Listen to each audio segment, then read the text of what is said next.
So hello guys, I hope all are good and everything is fine. So today I'm gonna show you how to fix downloading speed of Xbox app. So first of all you need to open your Windows, then you need to click on the Windows icon, then you can see here Xbox, then right click on app settings.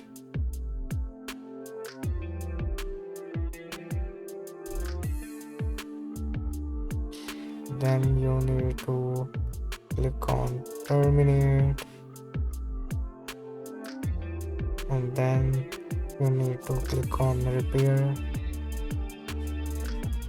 So if it's not work, then you can also reset the Xbox app. Then you need to go on virus and threat